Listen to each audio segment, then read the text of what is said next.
안녕하세요. 행복한 기다림 미TV입니다. 제가 대본 쓰고 있는 이 시점은 장마가 막 시작된 6월 하순입니다. 광주는 이제 비는 안 오는 마른 장마고 중부지방은 많은 비 내리고 있다고 하네요. 코로나는 이제 거의 잠잠해지고 있고 식당이나 카페도 손님들이 많아지고 있어 자영업 하시는 분들이 조금이나마 나아지셨지 않나 기대해 봅니다. 오늘은 시험관 시술할 때 난자채취를 하고 바로 며칠 후 이식하는 신선주기 이식과 이식은 하지 않은 채 생리를 하면 냉동된 배아를 적절한 시점에 이식을 해주는 냉동배아 해이동 이식 중 어떤 방법이 임신에 더 도움이 되는지에 대해 알아보도록 하겠습니다.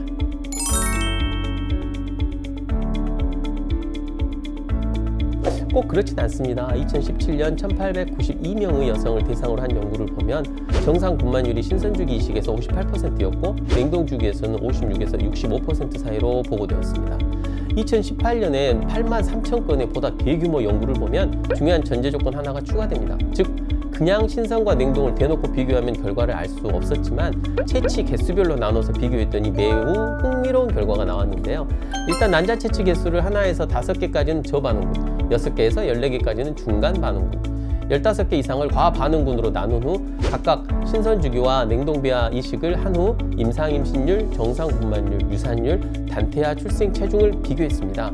지금 나오고 있는 그림을 보시면 임상임신율 하나만 보더라도 15개 이상의 난자가 채취되는 과반응군에 있어서는 냉동배아 이용 이식이 14개 이하의 난자가 채취되는 정상반응군과 저반응군에서는 신선배아 이용 이식이 더 나은 것을 확인할 수 있습니다.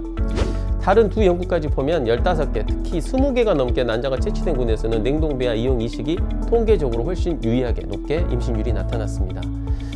물론 제가 이전 영상에서 말씀드린 적이 있는데 이렇게 많이 채취되면 난소가 붓고 복수가 차는 난소 과자극 증후군이 올 수 있고 그런 상태에서 배아를 이식해 임신이 되면 상태가 매우 심각해질 수 있어 여성의 건강과 안전을 위해서라도 이 경우는 신선 이식보다는 냉동 이식을 하는 것이 바람직합니다.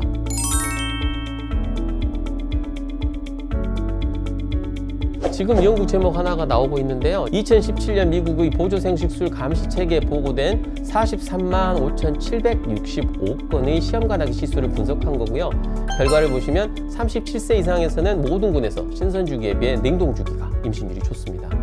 38세에서 40세 사이를 보면 냉동 이식이 35.7%이고 신선주기 이식이 28.4%로 통계적으로 유의하게 냉동배아를 이용한 이식의 임신율이 높았습니다.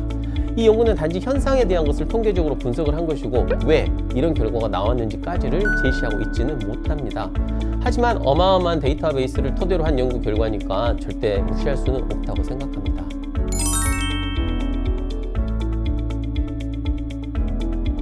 여러 연구들을 통해서 우리가 알 수 있는 것은 이 선택에 있어 한 가지 경우의 수만 있는 것은 아니다라는 점입니다. 그렇기 때문에 시도하는 분의 여러 상황을 고려해서 이식 시점을 선택하는 것이 맞겠다라는 거고요.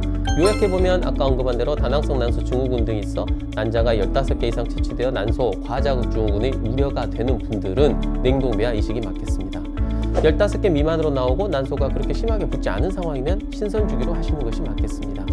그리고 냉동배아 이용 이식은 조산과 저체중 출생의 위험성을 감소시키지만 과체중 출생의 위험성이 증가되므로 이전분만 해서 조산 등의 경험이 있다면 냉동배아 이용 이식을 권해드립니다. 난소를 과자극하면 내막 두께에 영향을 줘서 배아 이식 후 착상과 임신을 방해할 수도 있기 때문에 내막이 너무 얇거나 너무 두꺼운 경우는 냉동배아 이용 이식이 좋겠습니다. 평소 고혈압이 있거나 이전에 임신 중독증이나 임신 중 고혈압이 발생한 분들은 신선주기 이식을 하거나 자연주기 냉동배아 이용 이식이 좋겠습니다. 인공적인 방법으로 냉동배아 이용 이식 시 사용하는 에스트라디올, 프로게스테론 등은 어떤 여성 호르몬도 나오지 못하게 하고 배란도 억제하기 때문에 체내에서 혈관의 항상성 유지에 필요한 릴렉신과 같은 물질의 분비까지 막아서 고혈압을 초래할 수 있기 때문입니다. 마지막으로 여러 번 신선주기 이식에서 실패한 경우는 냉동배아로 바꿔서 이식해보는 것도 하나의 옵션이 될 수 있겠고 37세 초과군에서는 다른 이유가 없어도 한 번쯤은 냉동배아 이용 이식을 반드시 고려해야 합니다. 오늘은 신선주기 비하이식과 냉동주기 비하이식 중 어떤 방법이 더 나은지에 대해 여러 상황을 대입해서 한번 알아보았습니다.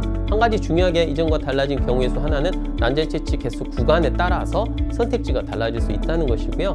신선주기에서 난자 채취 이틀 후 검사한 프로게스테론의 혈중 농도가 1.2 또는 센터에 따라 1.5나 1.8 이상이면 비하이식 후 임신율 저하가 우려되기 때문에 이때는 냉동 비하 이용 이식으로 바꿔야 하고, 이 기준은 각 센터에서 스스로의 누적 경험치를 가지고 결정하시면 되리라 생각합니다. 좋은 하루 보내시고 다음 시간에 뵙도록 하겠습니다. 감사합니다.